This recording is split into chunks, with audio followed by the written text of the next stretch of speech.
respondeu às críticas do Abel. Ô Ivan, o que você acha desse jogo de um puxa a corda daqui, outro puxa a corda de lá? A gente ontem já falou mais ou menos que o regulamento tinha que ser debatido antes de começar o campeonato, e agora não adianta mais ficar chorando, não é isso? Na verdade, eu apoio toda e qualquer manifestação. Isso tudo gera debate. E eu acho que o futebol brasileiro ele precisa ser debatido. Então, quando os jogadores falam sobre o gramado, nós precisamos debater, e eu acho ótimo que eles se unam para falar a respeito de algumas coisas que podem ser modificadas e melhoradas no futebol brasileiro, quando os dirigentes falam a respeito do calendário, quando os treinadores falam a respeito do regulamento e por aí vai.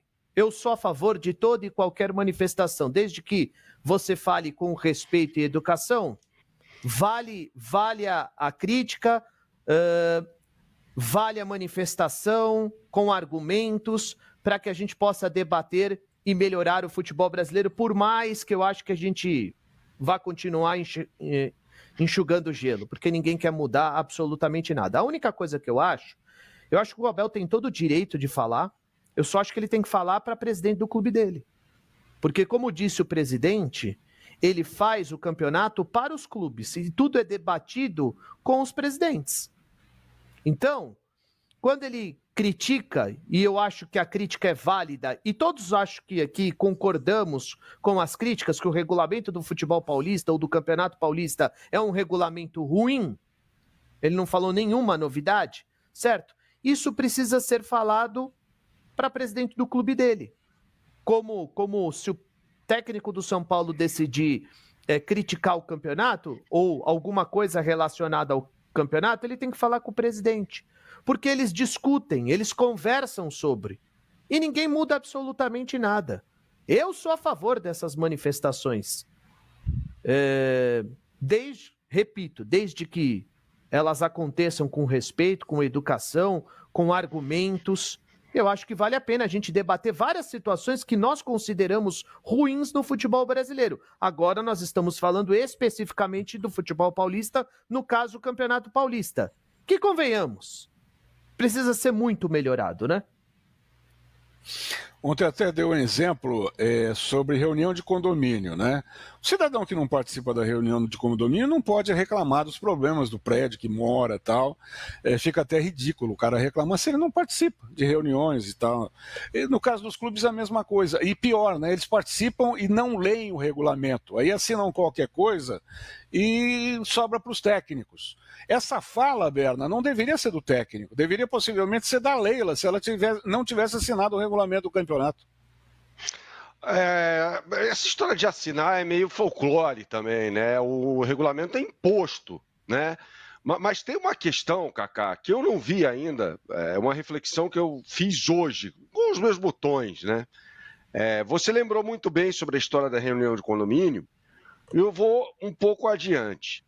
Esse regulamento só existe, esse regulamento esdrúxulo, porque o Campeonato Paulista é o mais inchado do futebol brasileiro com 16 times. Se houvesse 12 times disputando, dá para fazer que nem o Campeonato Carioca. Todo mundo jogando contra todo mundo, haveria datas para isso.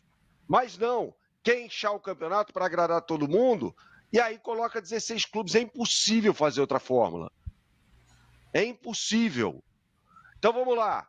Que houvesse 2 grupos de 8, com 7 datas, todo mundo se enfrentando ali dentro do grupo. Não haveria clássicos. Alguns clássicos não aconteceriam. Qual outra fórmula aí? Não tem. Não tem. O campeonato, o Reinaldo Carneiro Bastos é conivente sim com isso. Ele não faz para os clubes, não. Ele está fazendo para ele. Porque ele quer mais gente disputando o campeonato dele. São 16 times. Qual o campeonato estadual no futebol brasileiro tem 16 times? Eu pesquisei. Nenhum. Por que não há 12? Fica o questionamento aqui para o presidente da Federação Paulista de Futebol. Gostaria de questioná-lo a respeito. Por quê? Porque quer fazer média com o clube? Para levar o grande para lá? Hein? Na verdade é o seguinte, eu sempre brinco, e eu brinco até com uma certa seriedade nessa brincadeira. É um regulamento exótico. Eu chamo o Campeonato Paulista de regulamento exótico, porque inclusive só tem jogo de ida. Aí você fica imaginando na fase de grupos, por que não tem o jogo da volta? Não falo nem de divisão de torcida, que é outro absurdo. Mas se só tem jogo de ida, você tem que contemplar o time que jogou fora de casa e receber o adversário depois em sua casa, né? São 12 rodadas. Eu não sei, e provavelmente os engenheiros gênios que pensam no regulamento devem ter pensado, inclusive, em fazer jogos dentro dos próprios grupos. Isso reduziria a quantidade de jogos. Mas aí vão dizer, então vão sobrar datas, se for assim, dentro do próprio grupo. E também, Ivan, se for dentro do próprio grupo, não teria clássicos. Pelo menos nessa primeira fase a gente ficaria sem clássicos. Então é muito complicado de resolver essa equação do Campeonato Paulista, não? É muito complicado porque tem muita política por trás. Porque o aspecto é político, não é técnico. Primeira coisa, você vai montar o calendário do futebol brasileiro. Você vai para a competição ou para as competições mais fortes e depois você vai tentando inserir as competições menos relevantes. Hoje, o debate é sobre a inserção do Campeonato Paulista no calendário do futebol brasileiro, não sobre a fórmula de disputa do campeonato. Até que ponto vale a pena ainda inserir o campeonato estadual nesse calendário? Essa é a discussão. E nós sabemos por que o campeonato estadual tem várias datas no calendário. Porque na hora de eleger o presidente da CBF, quem tem mais peso, Bernardo Ramos? Os clubes ou as federações? As federações. E tem Boa tarde outra. a todos. Tem outra história aí.